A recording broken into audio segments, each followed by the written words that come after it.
to shortfall in electricity generation to meet national demand. The corporate communications manager of Gridco, Jifa Bampo, spoke with GBC News.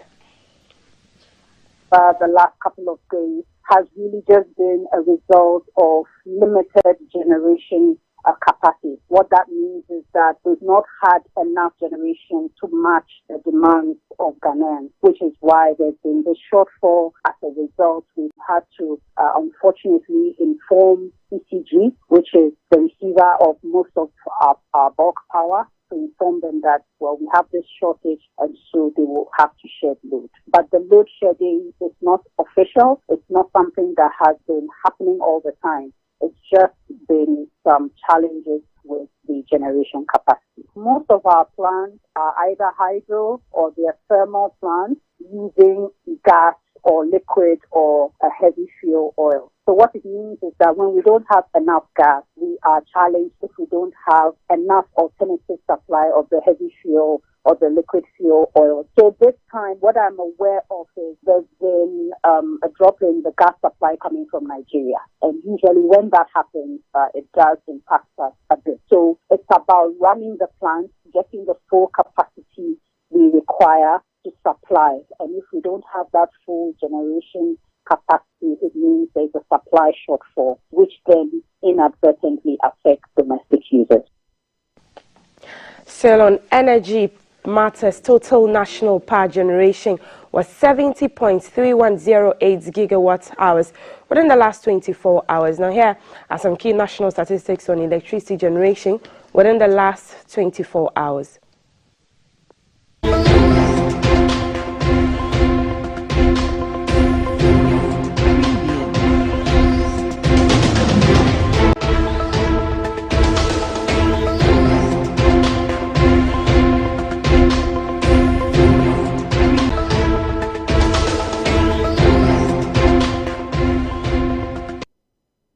Let's look at education and trade now. The Trade Minister, Mr. K.T. Hammond, has visited some YouStart training centers in Accra.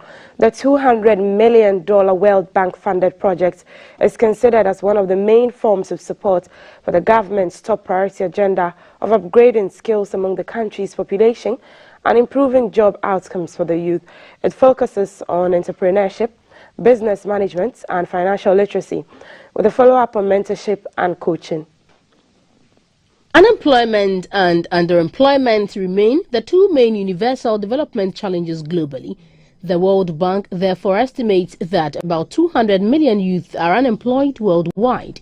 In 2016, it was projected that due to the country's growing youth population, 300,000 new jobs would have to be created each year to absorb the increasing number of unemployed youths. This requires 600 million jobs over the next 15 years to maintain global employment rates. To close the gap, the World Bank is providing financing and technical support to the government for the Ghana Jobs and Skills Project. The GEA is implementing Component 2.1 of the project to provide entrepreneurship training and competitive startup grants to those with the potential to start a business. Training for YouStart Ghana Jobs and Skills Project has been replicated across all districts of the GEA across the country and seeks to provide participants with the know-how to start a business.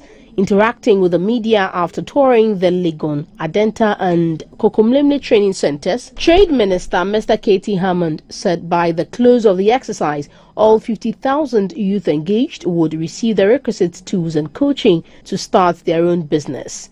The government is going on a drive to ensure that there is employment in the country. The government try to put measures in place which at least will go to some extent to ensure that there's a level of employment in the country.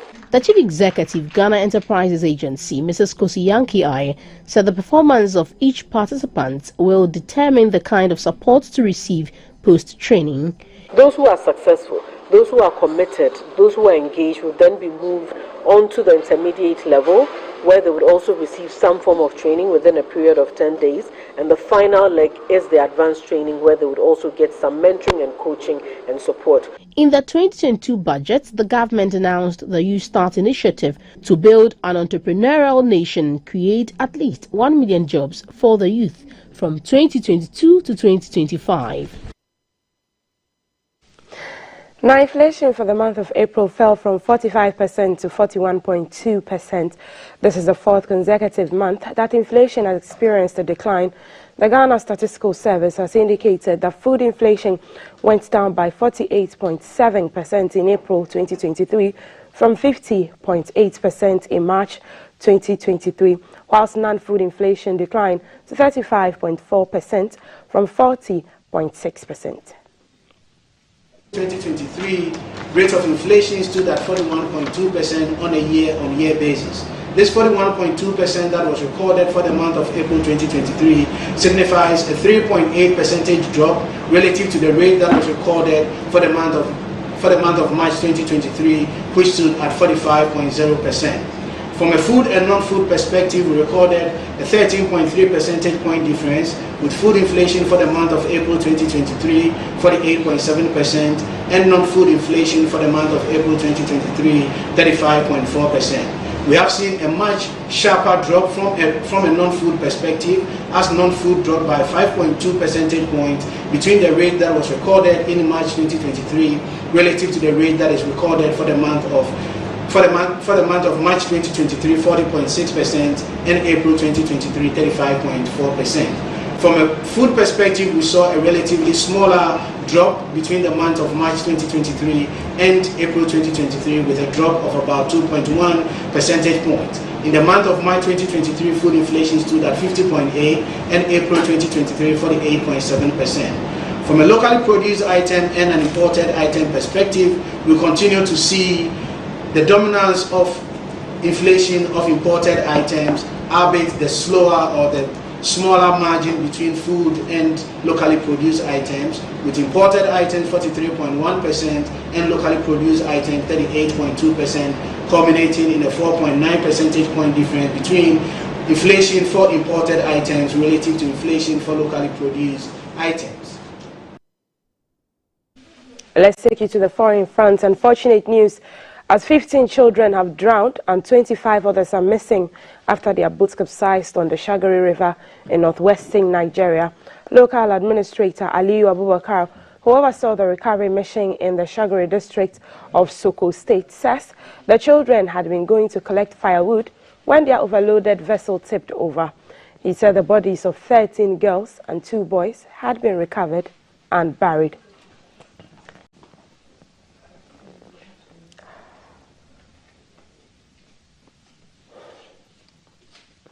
Let's take you to Senegal now, where opposition parties say it will stage protest rallies over what it says as a move to block one of its leaders, Ousmane Sonko, from standing in presidential elections following his conviction in a defamation case.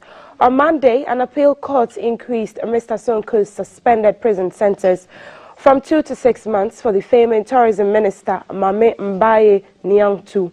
He is also facing trial later this month for alleged rape and death threats over a complaint filed by an employee at a beauty salon.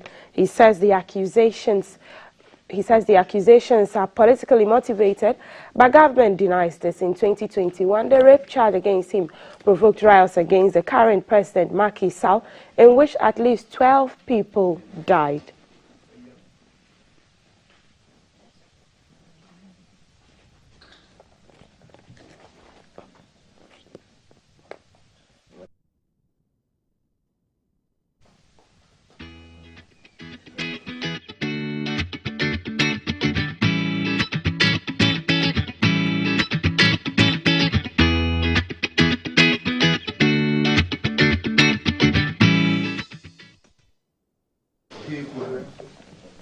Let's get to know how the weather will be like as a Thursday. Felicia Hafionyo, our chief meteorologist from GMET, joins us on the phone line now. Good morning, Felicity. Good morning, Margaret. Well, seems like yesterday was a bit warm. How is today going to fare from Accra to, well, across the country? Thanks so much, and good morning to our dear audience. Today will not be different from what we experienced yesterday. Right. It's going to stay bright and sunny, hot in the afternoon, a bit uncomfortable for some of us. Temperatures will be around 38, 39 for the north, 34, 36 for the middle sector. Greater Accra today, we are likely to record 34 as our maximum temperature for the day. Those in secondary Takoradi will have 33 degrees Celsius. We have rain still in the forecast in the afternoon to the evening hours. We are expecting those of us around the Volta region, eastern region, part of Greater Accra will also have some rain today, western north, and then part of Ashanti region. The upper east, northeast too also have a 40% chance of rain and thunder late afternoon into the evening hours. For the sea, it's expected to be rough this morning. We are having a weak rainstorm that is moving over the sea from the east towards the west. So if they want to do deep fishing, they have to navigate a little bit careful. The water lake is cool for fishing today, except late afternoon into the evening hours that we are expecting the rainstorm formations over their area. Right. Thank you so much, Felicia Hafionyo, for those important updates that our fisher folk who navigate on the sea will be appreciative. Bringing us to a close of GTV Breakfast News. I am Maltiti Saida Sadiq. My costume is by Larian Yoda. You can find her on social media everywhere. I told you in the beginning that we have a great show for you. And all we're offering, next we're going into the BFS kitchen and we're looking at Ghanaian salad. Chef Gabi, who is looking like a Texas Ranger, is already setting up and he's going to be bringing that to you. Then later, after sports and headlines, we'll bring you structural defects in buildings. Some buildings have collapsed over the weeks, about 3 or so, and so we'll be looking at safety of these buildings. I am Maltiti Saida Sadiq.